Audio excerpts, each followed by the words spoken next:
నమస్తే Devi, welcome to story board. GST సంస్కరణలు తెస్తామని స్వాతంత్ర దినోత్సవ ప్రసంగంలో ప్రధాని మోడీ ప్రకటించారు. ఆ ప్రకటనకు అనుగుణంగా రోడ్ మ్యాప్ ఖరారుకు బుధవారం జీఎస్టీ మంత్రుల కమిటీ సమావేశమవుతోంది. ఈ భేటీకి ఆర్థిక మంత్రి నిర్మలా సీతారామన్ హాజరవుతున్నారు. జీఎస్టీలో 2 స్లాబులుండేలా సంస్కరణల దిశగా జీఓఎం కీలక నిర్ణయాలు తీసుకునే అవకాశం ఉంది. అయితే సంస్కరణలతో ప్రభుత్వాలకు ఆదాయం తగ్గుతుందా లేదా ప్రజలపై ఏ మేరకు లాభం చేకూరుతుంది? రాష్ట్రాలను కన్విన్స్ చేయడానికి ప్లాన్ ఏంటి? దేశంలో జీఎస్టీ విధానాన్ని హేతుబద్ధీకరించబోతోంది కేంద్రం. దీంతో ఇప్పుడున్న ట్యాక్స్ స్లాబులు సగానికి తగ్గిపోనున్నాయి. పన్ను రేట్లనే ఉంచాలని కేంద్ర ప్రభుత్వం నిర్ణయించింది. ఈ మేరకు కేంద్ర ఆర్థిక మంత్రిత్వ శాఖ ఆయా రాష్ట్రాల ఆర్థిక మంత్రులతో కూడిన కమిటీకి ఇప్పటికే ప్రతిపాదనలు పంపింది. వన్ నేషన్ వన్ ట్యాక్స్ నినాదంతో దేశంలో జీఎస్టీ అమల్లోకొచ్చింది. జీఎస్టీ విధింపుపై చర్చోపచర్చల తర్వాత దాని విధి విధానాలు ఖరారయ్యాయి. జీఎస్టీపై కీలక నిర్ణయాలు, మార్పు చేర్పుల కోసం జీఎస్టీ కౌన్సిల్ ఏర్పాటైంది. ఆ కౌన్సిల్ అంగీకారంతోనే జీఎస్టీకి సంబంధించిన నిర్ణయాలు అమలవుతున్నాయి. రకరకాల కేంద్ర రాష్ట్ర స్థాయి పన్నులను కలిపి 2017 జూలై 1 నుంచి దేశంలో జీఎస్టీ అమల్లోకొచ్చింది. జీఎస్టీలో ప్రస్తుతం 5, 12, 18, 28% 4 రకాల పన్ను స్లాబులున్నాయి. మార్కెట్లోని దాదాపు అన్ని వస్తు ఉత్పత్తులపై ఈ స్లాబుల ప్రకారమే పరోక్ష పన్నులు పడుతున్నాయి. అయితే ఈ ఏడాది దీపావళి కల్లా కొత్త జీఎస్టీ విధానాన్ని తీసుకురావాలని మోదీ సర్కార్ భావిస్తోంది. ఇందులో భాగంగానే పన్ను స్లాబులను కేవలం 5, 18% పరిమితం చేయాలని నిర్ణయించారు. స్వాతంత్ర దినోత్సవ వేడుకల సందర్భంగా ప్రధానమంత్రి నరేంద్ర మోదీ ఈ మేరకు సంకేతాలిచ్చారు. కాగా కేంద్ర ప్రభుత్వ ప్రతిపాదనకు ఆర్థిక మంత్రి నిర్మలా సీతారామన్ సారథ్యంలోని జీఎస్టీ కౌన్సిల్ జరిపే సమావేశంలో ఆమోదముద్ర పడాల్సి ఉంది. అంతకంటే ముందే కౌన్సిల్ ముందుంచే ప్రతిపాదనలను జీఎస్టీ మంత్రుల కమిటీ ఖరారు చేయాల్సి ఉంది. జీఎస్టీ మంత్రుల కమిటీ సమావేశాలు ఢిల్లీలో 2 రోజుల పాటు జరుగుతాయి. 6 సభ్యులున్న మంత్రుల కమిటీకి బీహార్ డిప్యూటీ సీఎం సామ్రాట్ చౌదరి నేతృత్వం వహిస్తున్నారు. యూపీ ఆర్థిక మంత్రి సురేష్ కుమార్ ఖన్నా, రాజస్థాన్ ఆరోగ్య మంత్రి గజేంద్ర సింగ్, బెంగాల్ ఆర్థిక మంత్రి చంద్రిమా భట్టాచార్య, కర్ణాటక రెవెన్యూ మంత్రి కృష్ణ బైరేగౌడ, కేరళ ఆర్థిక మంత్రి బాలగోపాల్ మంత్రుల కమిటీలో సభ్యులుగా ఉన్నారు. అయితే జీఎస్టీ మంత్రుల కమిటీలో సభ్యత్వం లేకపోయినా కేంద్ర ఆర్థిక మంత్రి నిర్మలా సీతారామన్ ఈ భేటీకి హాజరవుతున్నారు. తద్వారా కేంద్రం ఉద్దేశాన్ని, మంత్రుల కమిటీ కర్తవ్యాన్ని గుర్తు చేయాలని సంకల్పించారు. ప్రారంభ ఉపన్యాసంలోనే నిర్మలా సీతారామన్ జీఎస్టీ సంస్కరణలపై కేంద్రం ఆలోచనను మంత్రుల కమిటీతో పంచుకోనున్నారు. కేంద్రం ఆలోచన ప్రకారం 12% స్లాబులోని 99% వస్తు ఉత్పత్తులు 5%లోకి, 28% స్లాబులోని 90% వస్తు ఉత్పత్తులు 18%లోకి రానున్నాయి. పొగాకు, ఇతర హానికర ఉత్పత్తులపై గరిష్టంగా 40% జీఎస్టీ పడుతుంది. ఈ శ్రేణిలో కేవలం 5 నుంచి 7 ఉన్నాయంటున్నారు. ఆన్లైన్ గేమింగ్ పైన గరిష్ట జీఎస్టీనే పడుతుందని చెప్తున్నారు. ప్రస్తుతం జీఎస్టీలో కనీస పన్ను 5% స్లాబులో రోజువారీ నిత్యావసర వస్తు ఉత్పత్తులున్నాయి. ఇక స్టాండర్డ్ గూడ్స్ పై 12%, ఎలక్ట్రానిక్స్, ఆయా రకాల సేవలపై 18%, పొగాకు, ఇతర విలాసవంతమైన ఐటమ్స్ పై గరిష్టంగా 28% పన్నులు పడుతున్నాయి. ఈ క్రమంలోనే అదనంగా పాన్ మసాలా, లగ్జరీ కార్లు తదితరాలపై జీఎస్టీ నష్టపరిహార సెస్ను కూడా విధిస్తున్నారు. జీఎస్టీ అమలుతో రాష్ట్ర ప్రభుత్వాల ఆదాయానికి వాటిల్లుతున్న నష్టాలను భర్తీ చేయడానికే ఈ సెస్సు. అలాగే కొన్ని నిత్యావసరాలకు జీఎస్టీ మినహాయింపు ఉండగా ప్రత్యేకంగా వజ్రాలు, సానబెట్టిన రత్నాలు, బంగారంపై 0.25% నుంచి 3% వరకు జీఎస్టీ విధిస్తున్నారు. ఇప్పుడున్న జీఎస్టీ స్లాబుల్లో 18% చాలా కీలకం. జీఎస్టీ వసూళ్లలో ఈ ఒక్క స్లాబ్ నుంచి వచ్చే ఆదాయం వాటానే 65%గా ఉంది. దానికి తగ్గట్టుగానే జీఎస్టీ 2.0లోనూ ఈ స్లాబును యథాతథంగా ఉంచే అవకాశం ఉంది. అంటే ప్రస్తుతం ఈ స్లాబ్లో ఉన్న వస్తు ఉత్పత్తుల ద్వారా ప్రభుత్వ ఖజానాకు వస్తున్న ఆదాయానికి ఢోకా లేదన్నమాట. ఇక పొగాకు, ఆన్లైన్ గేమింగ్స్, లగ్జరీ బైక్లు, కార్లు, ఇతర వస్తు ఉత్పత్తులపై గరిష్టంగా 40% జీఎస్టీ ఉండనే ఉంటుంది. దీంతో కొత్త జీఎస్టీ విధానం వచ్చి పన్ను స్లాబులు తగ్గినా మొత్తం పన్ను భారం మాత్రం ఇప్పుడున్నట్టుగానే ఆయా కొనుగోలుదారులపై 88%గానే ఉంటుందన్న అంచనాలున్నాయి. దీంతో 12%, 28% స్లాబులను తీసేయడం వల్ల నష్టపోతున్న ఆదాయం అంతంత మాత్రమేనని పలువురు ఆర్థిక నిపుణులు విశ్లేషిస్తున్నారు. నిజానికి జీఎస్టీ వసూళ్లలో ఇప్పుడు 12% స్లాబ్ ద్వారా 5%, 28% స్లాబ్ ద్వారా 11% ఆదాయమే వస్తోంది. కేంద్రం వ్యూహాత్మకంగా అధిక ఆదాయం తెచ్చిపెట్టే స్లాబులను కదల్చకుండా జాగ్రత్త పడుతోంది. 2017లో జీఎస్టీని అమల్లోకి తీసుకొచ్చినప్పుడు మొత్తం 226 ఉత్పత్తులను 28% పన్ను స్లాబులోకి చేర్చారు. కాలక్రమేణా వివిధ వర్గాల నుంచి వచ్చిన విజ్ఞప్తులు, సలహాలు, సూచనల మేరకు ఈ జాబితాను జీఎస్టీ కౌన్సిల్ కుదించింది. ఇప్పుడు కేవలం 35 ఉత్పత్తులు మాత్రమే 28% జీఎస్టీ స్లాబ్ పరిధిలో ఉన్నాయి. ముఖ్యంగా విలాసవంతమైన లేదా అనవసరమైన వస్తువులను ఈ స్లాబ్ కిందకు చేర్చారు. ఏ వస్తువు లేదా సేవను ఎంత పన్ను పరిధిలోకి తీసుకురావాలన్న అంశాన్ని జీఎస్టీ కౌన్సిల్ నిర్ణయిస్తుంది. సిమెంట్, ఆటోమొబైల్ విడిభాగాలు, టైర్, మోటార్ వాహన పరికరాలు, పొగాకు, సిగరెట్, పాన్ మసాలా, విమానం, యాక్స్ వంటి ప్రత్యేక వస్తువులు, సినిమా టికెట్లు, 5 స్టార్ హోటళ్లలో ఆహారం, పానీయాలు ప్రస్తుతం ఈ పన్ను స్లాబులో ఉన్నాయి. ప్రజలు, పరిశ్రమలకు నిత్యావసరమైన పెట్రోల్, డీజిల్ ప్రస్తుతం జీఎస్టీ పరిధిలోకి రావు. వీటిపై కేంద్ర రాష్ట్ర ప్రభుత్వాలు వ్యాట్, ఇతర పన్నులు విధిస్తున్నాయి. వీటిని జీఎస్టీ పరిధిలోకి తేవాలనే డిమాండ్ ఉన్నా ఆదాయం పూర్తిగా కోసుకుపోతుందన్న రాష్ట్రాల వాదనతో కేంద్రం వెనక్కి తగ్గుతోంది. దీనికి తోడు పెట్రోల్, డీజిల్పై వచ్చే ఆదాయం తగ్గడం కేంద్రానికి కూడా ఇష్టం లేదనేది బహిరంగ రహస్యమే. భారత రాష్ట్రపతి నేతృత్వంలోని రాజ్యాంగ సంస్థ అయిన జీఎస్టీ కౌన్సిల్ జీఎస్టీ పన్నుల వ్యవస్థకు కేంద్రంగా పనిచేస్తోంది. దేశవ్యాప్తంగా జీఎస్టీ అమలును జీఎస్టీ కౌన్సిల్ నియంత్రిస్తుంది. ప్రస్తుతం జీఎస్టీ కౌన్సిల్లో 33 మంది సభ్యులు ఉన్నారు. కేంద్ర ఆర్థిక మంత్రి జీఎస్టీ కౌన్సిల్ చైర్పర్సన్గా వ్యవహరిస్తారు. ఇంకా ఆర్థిక శాఖ సహాయ మంత్రి, అన్ని రాష్ట్రాలు, కేంద్రపాలిత ప్రాంతాల ఆర్థిక మంత్రులు సభ్యులుగా ఉంటారు. అన్ని రాష్ట్రాలకు ప్రాతినిధ్యం కల్పించడం ద్వారా మెజారిటీ వాదనే అమలవుతుందని కేంద్రం చెబుతోంది. కానీ అంతిమంగా కేంద్రం అనుకున్నదే చెల్లుబాటయ్యేలా కౌన్సిల్లో చక్రం తిప్పుతున్నారని రాష్ట్రాలు ఆరోపిస్తుంటాయి. ఇప్పటికే అమల్లో ఉన్న జీఎస్టీపై కొన్ని రాష్ట్రాలు అభ్యంతరాలు వ్యక్తం చేస్తున్న తరుణంలో ఇప్పుడు సంస్కరణకు మంత్రుల కమిటీ పచ్చజెండా ఊపినా కౌన్సిల్ మీటింగ్లో ఏం జరుగుతుందనేది ఇప్పుడే చెప్పడం కష్టం. కౌన్సిల్లో ఖచ్చితంగా వాడివేడి చర్చ జరుగుతుందని అంచనా. గతంలో మాదిరిగా కాకుండా సంస్కరణల విషయంలో కేంద్రం స్పష్టమైన హామీ ఇవ్వాలని రాష్ట్రాలు పట్టుబట్టే అవకాశం ఉంది. ఈసారి కేంద్రం ఏ పాచిక విసిరి రాష్ట్రాల్ని కన్విన్స్ చేస్తుందనేది తేలాల్సిన అంశం. అసలు జీఎస్టీ అమల్లోకి వచ్చినప్పుడే ఇన్ని స్లాబులేంటనే చర్చ జరిగింది. ఇతర దేశాల్లో ఒకటే స్లాబ్ ఉందని పలువురు ఆర్థికవేత్తలు కూడా సర్కారు దృష్టికి తెచ్చారు. అయితే మన దేశ పరిస్థితుల దృష్ట్యా దశలవారీగా సంస్కరణలు తెస్తామని అప్పట్లోనే చెప్పింది కేంద్రం. ఇప్పుడు ఆ దిశగా అడుగు ముందుకు వెయ్యాలని చూస్తోంది. స్వాతంత్ర దినోత్సవ ప్రసంగంలో ప్రధాని మోడీ జీఎస్టీ సంస్కరణలకు కొత్త స్లోగన్ ఇచ్చారు. దామ్ కమ్ దమ్ జాదా అని నినదించారు. ప్రధానంగా ఏసీలు, పెద్ద సైజు టీవీల ధరలు దిగొస్తాయని పరిశ్రమ వర్గాల అంచనా. ఒక్క ఏసీపై 2500 వరకు ధర తగ్గుతుందని భావిస్తున్నారు. స్వాతంత్ర దినోత్సవం రోజు దేశ ప్రజలకు ప్రధాని మోడీ కొత్త విషయం చెప్పారు. ఈ దీపావళికి ప్రజల సంతోషాన్ని రెట్టింపు చేసేలా జీఎస్టీలో భారీ సంస్కరణలు తీసుకొస్తామన్నారు. हम नेक्स्ट जनरेशन जीएसटी रिफॉर्म्स लेकर के आ रहे हैं. ये दिवाली के अंदर आपके लिए तोहफा बन जाएंगे. सामान्य मानवीय की जरूरतों के टैक्स भारी मात्रा में कम कर दिए जाएंगे. बहुत बड़ी सुविधा बढ़ेगी. हमारे एमएसएमई, हमारे लघु उद्यमी, इनको बहुत बड़ा लाभ मिलेगा. रोजमर्रा की चीजें बहुत सस्ती हो जाएगी और उससे इकोनॉमी को भी एक नया बल मिलने वाला है. మోడీ తన స్పీచ్లో ఈ సంస్కరణ అంశం ప్రస్తావించడంతో జీఎస్టీలో ప్రభుత్వం ఎలాంటి మార్పులు తెస్తుంది, దాంతో తమకు ఎలాంటి ప్రయోజనాలు దక్కబోతున్నాయని ఇటు వ్యాపార వాణిజ్య రంగంలో అటు దేశ ప్రజల్లో ఉత్కంఠ నెలకొంది. నిజానికి జీఎస్టీలో మార్పులు తీసుకొచ్చే విషయంలో కేంద్ర ప్రభుత్వం గతం నుంచే కసరత్తు చేస్తోంది. అయితే ట్రంప్ భారీ సుంకాలు ప్రకటించిన సమయంలో జీఎస్టీ సంస్కరణలు ప్రకటించడం రాజకీయంగానూ ఇంట్రెస్టింగ్గా మారింది. దేశ ప్రజల్లో కొనుగోలు శక్తి తగ్గిందని ప్రతిపక్షాలు చాలా కాలంగా విమర్శలు గుప్పిస్తున్నాయి. ఇటువంటి తరుణంలో ఇప్పుడే కేంద్రం జీఎస్టీలో సంస్కరణలు తీసుకొచ్చి నిత్యావసర ధరలు తగ్గించేందుకు శ్రీకారం చుట్టి దేశీయ వినియోగాన్ని పెంచాలనే వ్యూహరచన చేస్తున్నట్లు కనిపిస్తోంది. మన దేశంలో పరోక్ష పన్నుల వ్యవస్థలో జీఎస్టీ అతిపెద్ద సంస్కరణ.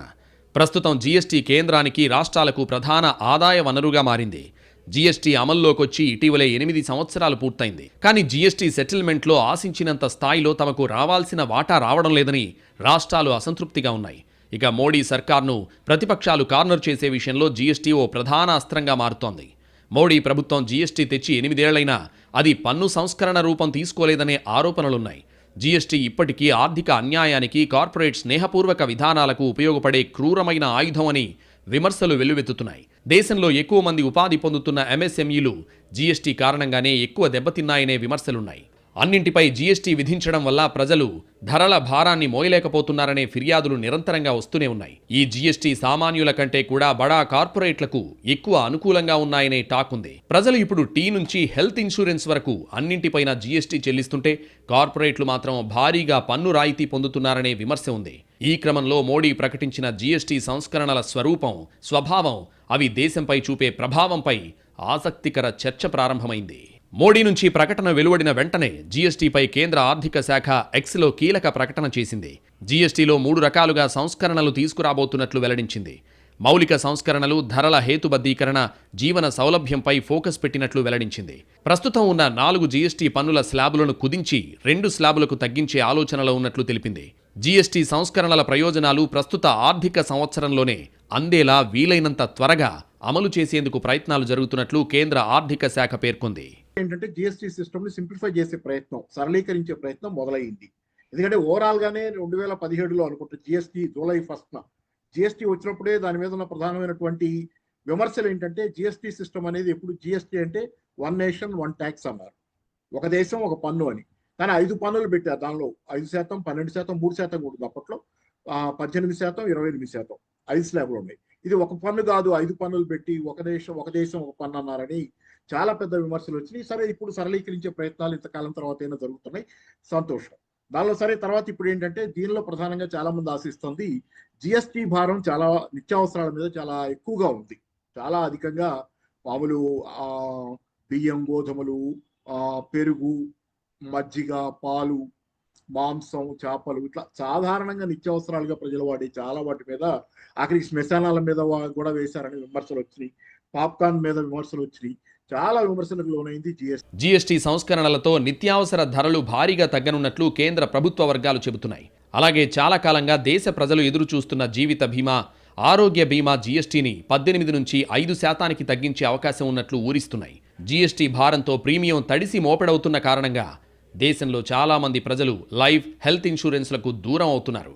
కాబట్టి ఇన్సూరెన్స్పై జీఎస్టీ తగ్గించే విషయంలో కేంద్రం సీరియస్గా ఉండొచ్చనే వాదన ఉంది. ఇక నిత్యం వాడే ఉత్పత్తులపై జీఎస్టీ రేట్లు తగ్గిస్తామని స్వయంగా ప్రధాని మోడీ ప్రకటించడంతో ఏ వస్తువులు ఏ మేరకు తగ్గబోతున్నాయనేది ఉత్కంఠగా మారింది. మోడీ చెప్పినట్లుగా దామ్ కమ్ దమ్ జ్యాదా నినాదం నిజమవుతుందా లేదా అనేది ఉత్కంఠ రేపుతోంది. అమెరికా దిగుమతి సుంకాల బాదుడు తరుణంలో దేశీయంగా వస్తు సేవల వినియోగాన్ని పెంచాలని కేంద్రం నిర్ణయించింది. ఈ లక్ష్యంతోనే నిత్యావసరాలపై జీఎస్టీని తగ్గిస్తామని ప్రధాని మోదీ ప్రకటించారని అంచనా. ఇకపై జీఎస్టీలో సింపుల్గా స్టాండర్డ్ అంటే 5% పన్ను స్లాబు, మెరిట్ అంటే 18% పన్ను స్లాబులు మాత్రమే ఉండాలని యోచిస్తోంది కేంద్రం. ప్రధానంగా 12% మొత్తానికే ఎత్తివేస్తారు అంటున్నారు. అంటే అప్పుడు 5% ఉంటుంది, 18% ఉంటుంది. ఈ 28% స్ట్రక్చర్నేమో 40%కి పెంచుతారని. ఈ 28% సిన్ గూడ్స్ అంటారు, టొబాకో, గుట్కా ఇలాంటివి. వాటిని 40%కి పెంచుతారు. అది కూడా చాలా తక్కువ ఐటమ్స్, 5 to 7 ఐటమ్స్ మాత్రమే ఉంటాయని. అంటే దాదాపు నెగ్లిజిబుల్. అవి కేవలం 5 నుంచి 7 వస్తువులపైన మాత్రమే ఈ సిన్ గూడ్స్ 40% స్ట్రక్చర్ ఉంటుంది. ఇక మిగిలినవన్నీ 5% అని ఉంటుంది, లేదంటే 18% అని ఉంటుంది. 5% స్టాండర్డ్ జిఎస్టీ, స్టాండర్డ్ గూడ్స్గా అంటారు. 18% మెరిట్ గూడ్స్ అంటారు. పేద మధ్యతరగతి వర్గాలు నిత్యం వినియోగించే వస్తు సేవలపై భారీ జీఎస్టీ బాదుడు లేని రీతిలో కొత్త వ్యవస్థ ఉంటుందని మోడీ చెప్పారు. ఫలితంగా అరకొర ఆదాయాలు, వేతనాలు కలిగిన కోట్లాది కుటుంబాలపై ఆర్థిక వెలుగులు ప్రసరిస్తాయని ఆశిస్తున్నారు. ఆత్మ నిర్భర్ భారత్ లక్ష్యానికి ఊతమిచ్చేలా జీఎస్టీ సంస్కరణలు ఉంటాయని పరిశీలకులు అంచనా వేస్తున్నారు. దీర్ఘకాలంలో ఆర్థిక వ్యవస్థ పనితీరును, సామర్థ్యాన్ని మెరుగుపరచడమే జీఎస్టీ సంస్కరణల లక్ష్యం.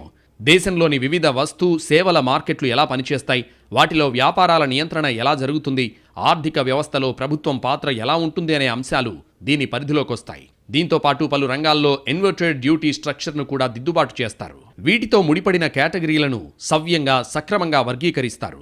ముడి సరుకులు, సేవలపై విధించే ఇన్పుట్ ట్యాక్స్ రేట్ అనేది వస్త్రాల వంటి ఫినిష్డ్ ఉత్పత్తులపై విధించే అవుట్పుట్ ట్యాక్స్ రేట్ కంటే ఎక్కువగా ఉంటే ఇన్వర్టెడ్ డ్యూటీ స్ట్రక్చర్ ఏర్పడినట్టుగా భావిస్తారు. దేశంలోని సామాన్య ప్రజలు ఎక్కువగా వినియోగించే వస్తు సేవలపై పన్నులను తగ్గించనున్నారు. దీనివల్ల ఆయా వస్తు సేవలు ఉండే కేటగిరీల జీఎస్టీ స్లాబ్ రేట్లు తగ్గుతాయి. ఫలితంగా ఆయా వస్తు సేవల మార్కెట్ రేట్లలో స్థిరత్వం వస్తుందని అంచనా. జీఎస్టీ రేట్లను తగ్గించడం వల్ల దేశంలోని జనజీవన సౌలభ్యం పెరుగుతుంది. వారు తక్కువ రేట్లకే నిత్యావసరాలను పొందుతారు. ఫలితంగా దేశంలోని వస్తు ఉత్పత్తుల వినియోగ మార్కెట్ బాగా విస్తరిస్తుంది.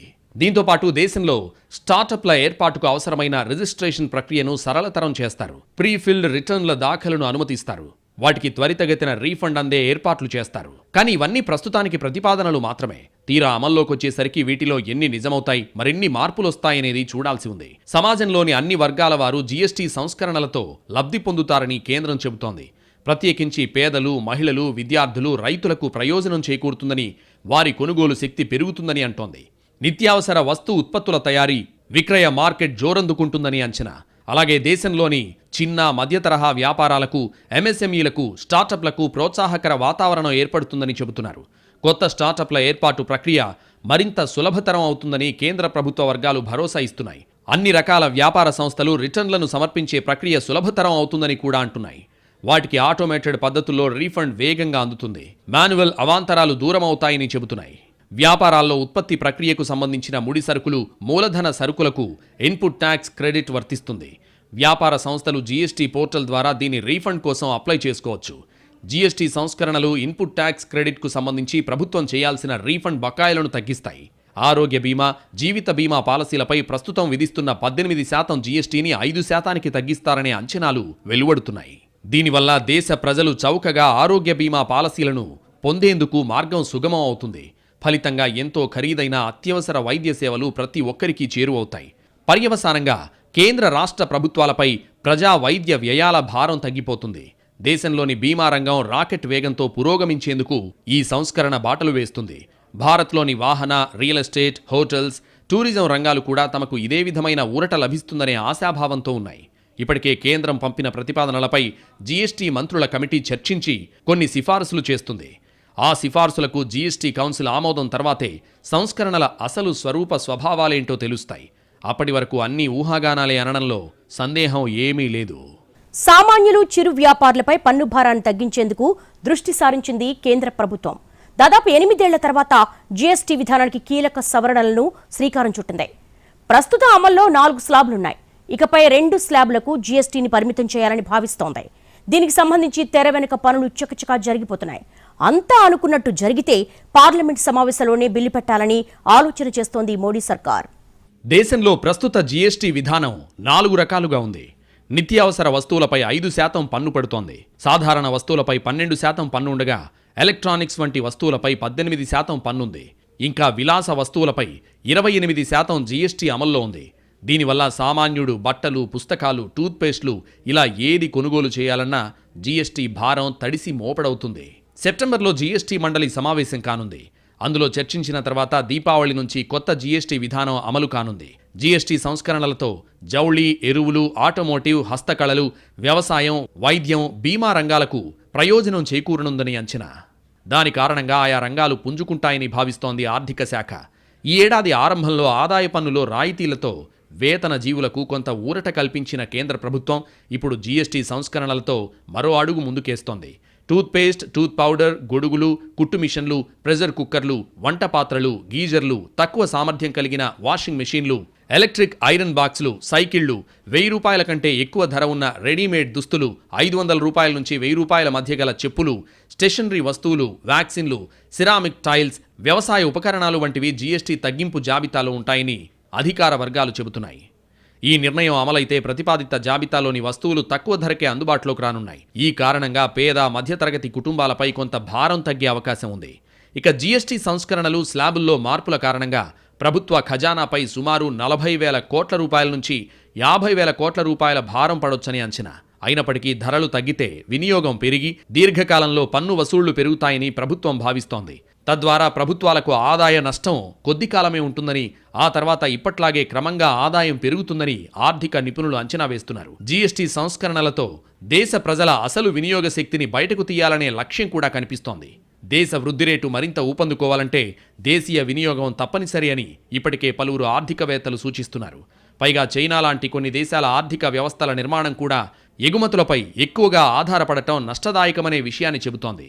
మనది చైనా స్థాయిలో ఎగుమతుల ఆధారిత ఆర్థిక వ్యవస్థ కాకపోయినా మన ఎగుమతుల్లో ఎక్కువ శాతం అమెరికాకే వెళ్తున్నాయి.